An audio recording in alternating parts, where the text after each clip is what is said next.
दोस्तों नमस्कार। नया दिन नई बात डॉक्टर जाफरी के साथ आज हम लोग बात करेंगे एक बहुत इंपॉर्टेंट बीमारी के ऊपर जिसके ऊपर अक्सर पेशेंट फ्रस्ट्रेट होकर सब छोड़ देता है, खान पान और दवाएं ले लेके ठीक होता रहता है और वो पूरा ठीक भी नहीं होता, दवाएं बंद करता है तो वापस परेशान हो जाता है। उस बीमारी का नाम है इरिटेबल बाउल सिंड्रोम। नाम ही है, बाउल इरिटेट हो चुकी है और इसकी वजह से कुछ प्रॉब्लम्स आ रही है। बाउल को इरिटेट करने वाला कोई तो प्रोडक्ट है और ये प्रोडक्ट है food allergy. Most of irritable bowel syndrome के पेशेंट्स को फूड एलर्जी पॉजिटिव आती है। इरिटेबल बाउल सिंड्रोम के पेशेंट को अगर आप टेस्ट करेंगे तो उनके अंदर काफी सारी फूड एलर्जीज पॉजिटिव निकलती हैं और वो पर्टिकुलर फूड बंद करने से पेशेंट ठीक हो गए हैं, उनकी दवाएं छूटी हैं। तो क्यों ना हम इसके बारे में थोड़ा सा जान लें कि फूड एलर्जी क्या है, इसका शरीर पे आपके क्या इफेक्ट पड़ता है। तो सबसे पहले अगर हम बात करें इरिटेबल बाउल सिंड्रोम की, तो ये पाचन तंत्र से जुड़ी बीमारी है जो आपके आंतों से जुड़ी हुई है। जो आंतें सही तरीके से काम नहीं करती, इसकी वजह से लूज मोशन लगना शुरू हो जाते हैं। कोई व्यक्ति दिन में 10 बार, 20 बार, 30 बार, 40 बार भी मोशन पास कर सकता है अगर वो दवा नहीं ले रहा है तो। और कई बार उनको वॉमिटिंग, नौशिया भी होता है, डाइजेशन नहीं होता, पेट फूल जाता है। ये अलग अलग बीमारी होती है और ये लंबे समय तक चलने वाली स्थिति है। एलर्जी का काफी कुछ संबंध है आईबीएस के अंदर। ये नहीं है कि एलर्जी एकमात्र कारण है। आईबीएस के अंदर और भी चीजें हैं जो बाउल को इरिटेट करती हैं, पर सबसे कॉमन चीज जो है वो फूड एलर्जी है। फूड एलर्जी जो खाद्य पदार्थ है जो शरीर लेता है, अगर शरीर उसको मान लिए मेरे लिए हानिकारक है, मुझे पसंद नहीं है, तो बॉडी का जो इम्यून सिस्टम है, डिफेंस सिस्टम, वो उसको एक्सेप्ट नहीं करता और वो उसको बाहर निकालने के लिए दौड़ाना शुरू कर देता है और इसकी वजह से लूज मोशंस होते हैं। लक्षणों की अगर हम बात करें स्पेशली फूड एलर्जी की, तो आपने देखा होगा नौशिया, वॉमिटिंग, पेट का दर्द, पेट में मरोड़ होना, लूज मोशन लगना, गैस बहुत बनना, फ्लैचुलेंसी जिसको कहते हैं, ऐसे वेग सिम्टम्स होते हैं।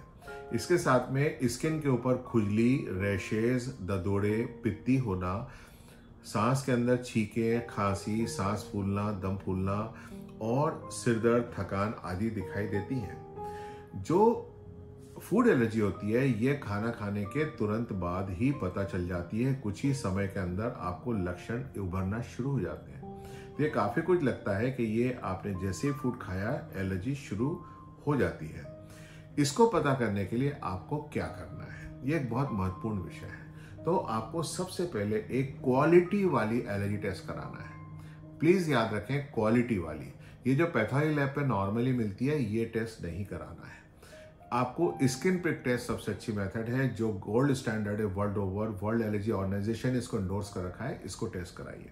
इसके अंदर सभी इंडियन फूड्स अवेलेबल हैं, जबकि ब्लड टेस्ट के अंदर इंडियन फूड्स नहीं होते हैं। ये बात अलग है कि कुछ भी करके वो लोग आपको रिपोर्ट दे देते हैं, but that doesn't help you. आपको हेल्प करने के लिए स्किन प्रिक टेस्ट वाला फूड एलर्जी टेस्ट कराइए और इसको हम मैक्सिमम 150 फूड तक जा सकते हैं। इतने सारे फूड इंडिया में कंज्यूम होते हैं और ये बैटरी मेरे यहाँ मौजूद है।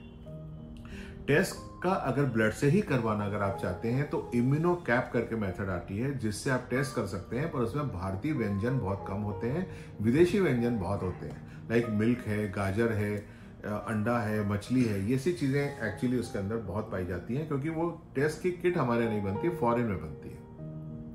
टेस्ट कराने के बाद आप सबसे पहले ये देखें कि आपकी बॉडी के अंदर किस किस की एंटीबॉडीज बन गई है और उस पर्टिकुलर फूड को 100% अवॉइड करिए।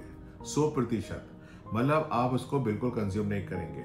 आप अगर कंज्यूम नहीं करते हैं तो 2 महीने के अंदर, 60 दिन के अंदर आपको रिजल्ट दिखने लग जाते हैं, राइट। अगर आप 100% अवॉइड कर रहे हैं तो रिजल्ट आना एसेंशियल है, ये बहुत इंपॉर्टेंट है। अगर रिजल्ट नहीं आ रहे हैं तो कहीं ना कहीं क्वालिटी ऑफ एलर्जी टेस्ट के अंदर प्रॉब्लम है। तो आपको इस चीज को ढंग से समझना होगा, आपके डॉक्टर से बात करना होगा, आपके एलर्जिस्ट से बात करना होगा। नॉर्मली प्रॉब्लम ये होती है कि जो इरिटेबल बाउल सिंड्रोम है ये गैस्ट्रोएंटरोलॉजिस्ट मतलब पेट के विशेषज्ञ देखते हैं और एलर्जी के विशेषज्ञ देखते हैं, पर दोनों में समन्वय थोड़ा ज्यादातर जगह पे कम रहता है। तो इसलिए थोड़ा मरीज को हेल्प करना पड़ती है कि आप मेरा एलर्जी टेस्ट करवा लीजिए और उसकी रिपोर्ट के हिसाब से आप अवॉइड करके देखिए and definitely you are going to improve. हमारे यहाँ सेंटर पे जो सबसे ज़्यादा एलर्जी हमने पाई है, जो मिल रही है, गेहूं एक बहुत बड़ा कारण है, गरम मसाले दूसरे नंबर पे आते हैं, दूध और दूध से बनी चीज़ें तीसरे नंबर पे आते हैं, और उसके बाद बहुत अलग अलग चीज़ें हैं। नॉनवेज बहुत पीछे है, जबकि फॉरेन में नॉनवेज बहुत आगे है, क्योंकि उनके यहाँ रॉ खाया जाता है और अपने यहाँ बहुत ज़्यादा ओवर कुक खाया जाता है। पीनट एलर्जी इंडिया के अंदर अनकॉमन है, जबकि फॉरेन में बहुत कॉमन है। तो कुछ चेंजेस हैं, उसके हिसाब से आपके एलर्जीज को टॉपिकलाइज करके अपने इंडिया के हिसाब से करके आपको बात करना होगा, और जैसे ही आप फूड अवॉइड करेंगे आप में इम्प्रूवमेंट होना चाहिए। अगर हो रहा है, आप बिल्कुल सही रास्ते पे जा रहे हैं, आपको डेफिनेटली इम्प्रूवमेंट आ रहा है। इसी नॉलेज के साथ आज मैं अपना बयान यहीं बंद करता हूँ। Doctor Jafri, Indore chest and allergy centre की ओर से जनहित में प्रसारित। धन्यवाद।